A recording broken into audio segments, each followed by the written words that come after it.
মা এক অক্ষরের ছোট্ট একটি শব্দ, কিন্তু তা অনন্ত স্নেহের আধার, সন্তানের সবচেয়ে নির্ভরযোগ্য নিরাপদ আশ্রয়।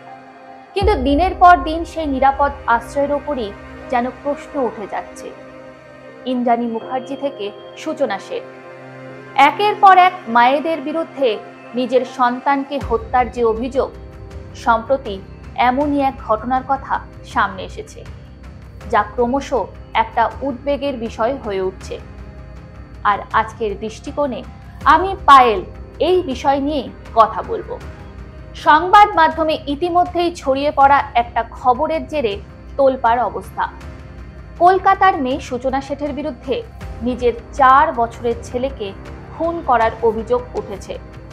সূত্রের খবর, গোয়ায় হোটেলের রুমে 4 বছরের ছেলেকে খুন করেন সূচনা। এক প্রযুক্তি সংস্থার সিইও সূচনা শেঠ কেন এমন কাণ্ড ঘটালেন? 4 বছরের সন্তানকে কেন খুন করতে উদ্যত হলেন তিনি? এই প্রশ্নের উত্তর খুঁজছে পুলিশ। পুলিশের প্রাথমিক অনুমান, স্বামীর সঙ্গে বিচ্ছেদের প্রক্রিয়া চলছে ওই মহিলার। সন্তানের সঙ্গে বাবা কবে দেখা করবে তা নিয়ে আদালত ইতিমধ্যেই নির্দেশ দিয়েছে। আর তারপরই এমন ঘটনা। ছেলের সঙ্গে বাবার দেখা সাক্ষাতের বিষয় নিয়ে কি রাগ? উত্তর গোয়ার পুলিশ সূত্রে খবর, সন্তানের সঙ্গে তার বাবার সাক্ষাতের বিষয়টিতে নাকি আপত্তি ছিল সূচনার। সেই রাগেই সম্ভবত খুন করা হয়েছে ওই এক ব্যক্তিকে।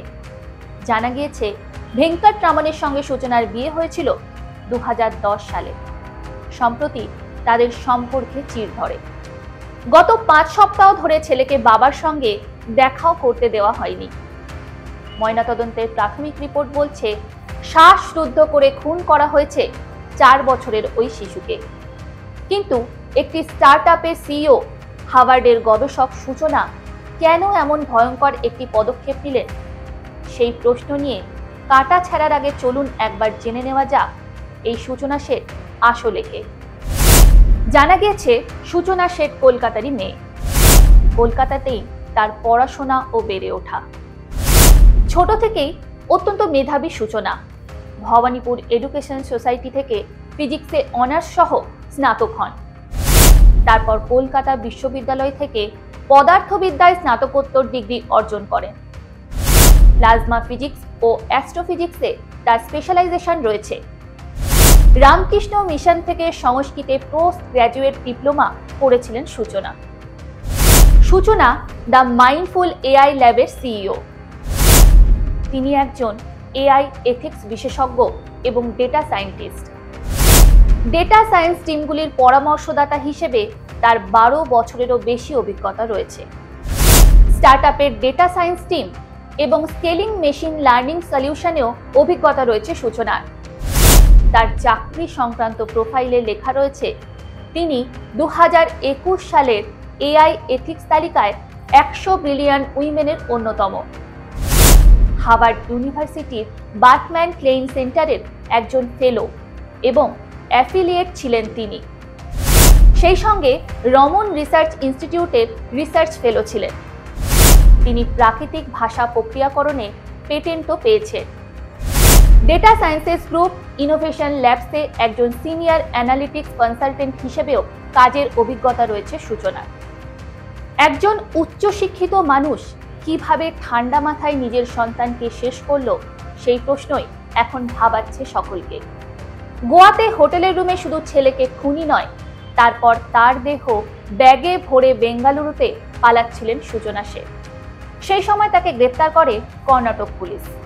ঘটনার তদন্তে নেমে একের পর এক চমকে দেওয়ার মতো তথ্য সামনে আসছে।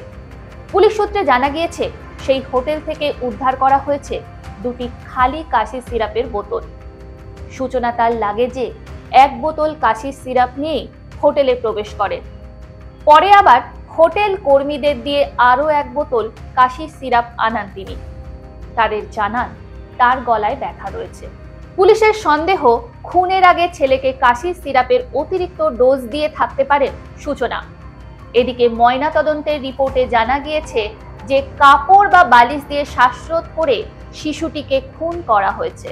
একজন মা সন্তানকে পৃথিবীর আলো দেখান যিনি, নিজের সবটুকু দিয়ে বড় করেন যাকে, শিশুর আদি অকৃত্রিম নির্ভরযোগ্য আশ্রয় যে জায়গা, সেই জায়গায় যখন তার কাল ডেকে আনছে, তারপর যেন আর বলার কিছু থাকে না।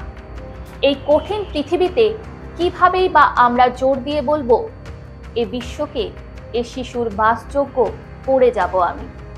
নবজাতকের কাছে এ আমার দৃঢ় অঙ্গীকার। শিশু হত্যা বা সন্তান হত্যা কোনো নতুন বা বিচ্ছিন্ন ঘটনা নয়। যুগ যুগ ধরে অগণিত কন্যা সন্তানও প্রাণ হারিয়েছে। কাউকে গর্ভেই হত্যা করা হয়েছে, কেউ প্রাণ হারিয়েছে জন্মের পর।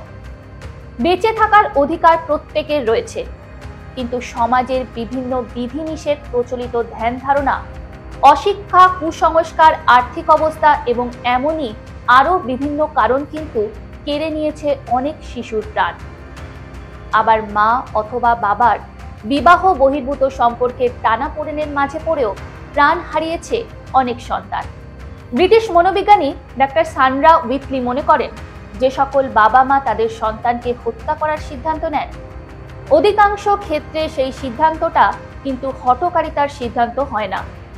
সন্তানটি নবজাতক অথবা যে বয়সেরই হোক না কেন, এই হত্যা যে সেই সন্তানের জন্য মঙ্গলজনক হবে এমন একটি সিদ্ধান্তে তারা পৌঁছে তবেই সেই অপরাধটি করে।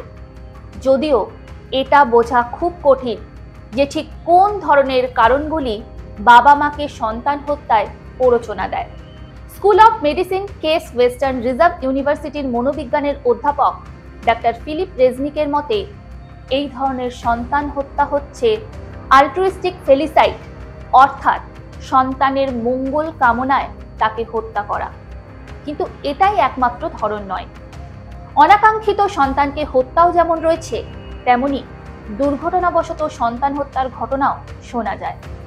আবার আরেকটি কারণও প্রায়শই শোনা যায়, তা হলো স্বামী স্ত্রী পরস্পরের প্রতি প্রতিশোধ গ্রহণের মনোবৃত্তি থেকে সন্তানকে হত্যা। সন্তান হত্যার পর নিজেকেও শেষ করে দেওয়ার সিদ্ধান্ত নেন অনেকেই। যেমন সূচনা শেঠও আত্মহত্যা করার চেষ্টা করেছিলেন বলে প্রাথমিক তদন্তে উঠে এসেছে, তবে পরবর্তীকালে পিছিয়ে আসেন তিনি। এই প্রসঙ্গে উল্লেখ্য, 2006 সালে আমেরিকাতে ফ্রান্সিস ইলেইনি ক্যাম্পিওনির ঘটনা আলোড়ন ফেলে দিয়েছিল। ইলেইনি তার 2 সন্তানদের সঙ্গে খেলতে খেলতে ও তাদের আদর করতে করতে বাথটাবে নিয়ে গিয়ে হত্যা করে। সেই কর্মকাণ্ড ভিডিও রেকর্ডও করে রাখে সে। সেই সঙ্গে তার প্রাক্তন স্বামীর উদ্দেশ্যে বার্তা দেয় এবং এই ঘটনার প্রেক্ষিতে প্রশ্ন করে, এখন কেমন লাগছে তোমার? ইলেইনি তার সন্তানদের হত্যার পর আত্মহত্যার চেষ্টা করলেও সফল হয়নি। সন্তান হত্যার পেছনে মানসিক রোগকে একটি বড় কারণ হিসাবে মনে করা হয়। স্কিজোফ্রেনিয়ার মতো জটিল মানসিক রোগের বশবর্তী হয়েও অনেক সময় দুধের শিশুকে মেরে ফেলতে মা অথবা বাবার হাত কাঁপে না। আবার সন্তান জন্ম দেওয়ার পরপরই অনেক মা বিষণ্ণতায় আক্রান্ত হন, যাকে পোস্টপার্টাম ডিপ্রেশন অথবা প্রসব পরবর্তী বিষণ্ণতা বলা হয়।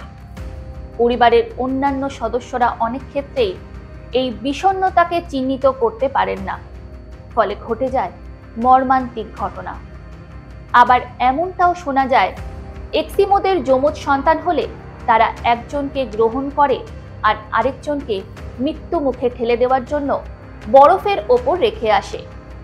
এর কারণটা হচ্ছে ওই মায়ের বুকে 2 জন শিশুকে খাওয়ানোর মতো দুধ হয় না।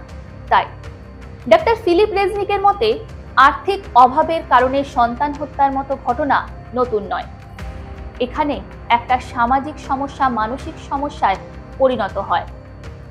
The Warren Alpert medical school of Brown ইউনিভার্সিটির গবেষকদের একটি দল আমেরিকায় 32 বছর ধরে রেকর্ড করা 94,000 সন্তান হত্যার ঘটনার ভিত্তিতে এই সিদ্ধান্তে উপনীত হন যে শিশুরা তাদের বাবা মায়ের কাছেও ঝুঁকির মধ্যে থাকতে পারে। আবার অন্যান্য বহু ছোট বড় কারণও সন্তান হত্যায় মানুষকে বাধ্য করে। আমেরিকাতে প্রতি 4 জনের মধ্যে 1 জন মা নিজের সন্তানকে মেরে ফেলতে চায় বলে জানাচ্ছেন মনোবিজ্ঞানীদের একাংশ। শুধু ভারত আমেরিকায় নয়, পৃথিবীর বিভিন্ন প্রান্তে অভিভাবকদের হাতে প্রাণ যাচ্ছে অগণিত শিশুদের। নিজেরই গর্ভজাত সন্তানকে হত্যার দায়ে রাশিয়াতে প্রতি বছর বিচারের মুখোমুখি হচ্ছেন বহু মহিলায়। এই তালিকায় যেমন রয়েছে গৃহিণীরা, তেমনই রয়েছে চাকুরিরতা মহিলারাও। 2014 সালের এক গবেষণা থেকে জানা যাচ্ছে, আমেরিকায় গত 32 বছরে যত খুন হয়েছে তার মোট 15%ই মূলত মায়ের হাতে শিশু সন্তানের মৃত্যুর ঘটনা। মার্কিন যুক্তরাষ্ট্রের বিচার বিভাগ প্রদত্ত তথ্য থেকে জানা যায়, 1976 থেকে 1997 সালের মধ্যে 21 বছরে মোট 11,000 শিশু অভিভাবকদের হাতে খুন হয়েছে। গড়ে এই সংখ্যা বছরে 340টিরও বেশি। কথায় বলে, কুপুত্র যদ্যপি হয়, কুমাতা কখনো নয়। কিন্তু এই প্রবাদটাই যেন বারবার মিথ্যে প্রমাণিত হয় সূচনা শেঠ অথবা শীনা বোরা হত্যার মতো ঘটনার কারণে। একজন নারীর কাছে তার সন্তানের আগে কিছুই নয়। সে তার শেষ নিঃশ্বাস পর্যন্ত তার সন্তানের মঙ্গল কামনা করে, যতই সে সন্তান তার প্রতি অবিচার করুক না কেন। তাই তো শিশুর অভিভাবকত্বের প্রশ্নে মায়েদের অধিকার বেশি গুরুত্ব পায়। কিন্তু সবকিছুরই একটা সীমা থাকে, আর সেই সীমা অতিক্রম করলে হিতে বিপরীতই হয়। তেমনি এই অধিকারবোধ যদি মায়েদের মনকে কবজা করে ফেলে, তাহলে তা যে দুঃখই ডেকে আনবে বলাই বাহুল্য। তেমনই কি কিছু ঘটেছিল সূচনা শেঠের ক্ষেত্রে? মানব ইতিহাস জুড়ে শিশু হত্যা একটি ব্যাপক প্রথা ছিল, যা মূলত অবাঞ্ছিত শিশুদের নিষ্পত্তি করার জন্য ব্যবহৃত হতো। এর প্রধান উদ্দেশ্য হল দুর্বল বা অক্ষম সন্তানদের জন্য সম্পদ ব্যয়কে বন্ধ করা। প্রস্তর যুগের মানব সমাজ নিয়মিতভাবে শিশু হত্যার অনুশীলন করত। প্রাচীন গ্রিস, প্রাচীন রোম, প্রাচীন চীন, প্রাচীন জাপান, প্রাক ইসলামিক আরব, অস্ট্রেলিয়ার নেটিভ আমেরিকান এবং নেটিভ আলাস্কান সহ বহু জায়গায় শিশু হত্যার ভুরি ভুরি উদাহরণ রয়েছে। সময়ের সঙ্গে সঙ্গে শিক্ষার আলো সেই উদাহরণের সংখ্যাকে হ্রাস করলেও একেবারে নির্মূল করতে পারেনি। কারণ শিক্ষা যদি অপরাধকে আটকাতে পারত, তাহলে সূচনা শেঠের মতো ঘটনা ঘটত না।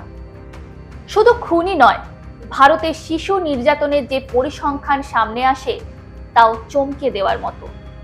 2023 ডিসেম্বরে এক সংবাদ মাধ্যমে প্রকাশিত খবর এনসিআরবির রিপোর্ট তুলে ধরে বলে, শিশুদের ওপর নির্যাতনের ঘটনায় 5ম স্থানেই রয়েছে পশ্চিমবঙ্গ। বলা হয়েছে 2022 সালে 8,950টি শিশুর ওপর নির্যাতনের ঘটনা ঘটেছে, আর সেই তালিকার শীর্ষে রয়েছে মহারাষ্ট্র। 2022 সালে ওই রাজ্যে শিশুদের ওপর নির্যাতন সংক্রান্ত 20,762টি ঘটনা নথিভুক্ত করা হয়। তালিকার 2, 3 ও 4 নম্বরে যথাক্রমে রয়েছে মধ্যপ্রদেশ, উত্তরপ্রদেশ ও পাঞ্জাব। এছাড়া দিল্লিতে শিশু নির্যাতনের 7,400টি ঘটনা সামনে এসেছে। যে একরত্তি শিশুরা দেশের উজ্জ্বল ভবিষ্যৎ গড়ে তোলার অংশীদার হয়ে উঠতে পারত, একদিন হয়ে উঠতে পারত দেশের গর্বের কারণ, আজ তাদের ভবিষ্যৎই কার্যত আঁধারে। আর তা সূচনা শেঠ কাণ্ড যেন ফের একবার প্রমাণ করে দিল। এখন প্রশ্ন, এই নবজাতক দুধের শিশুদের নিরাপত্তার দায়িত্ব তাহলে কে নেবে? কোথায় যাবে তারা? জন্মের পর যাদের সবটা জুড়ে থাকে মা, আজ সেই নিরাপদ আশ্রয়ও কাঠগড়ায়। এই অপূরণীয় ক্ষতি কিভাবে ঠিক করব আমরা?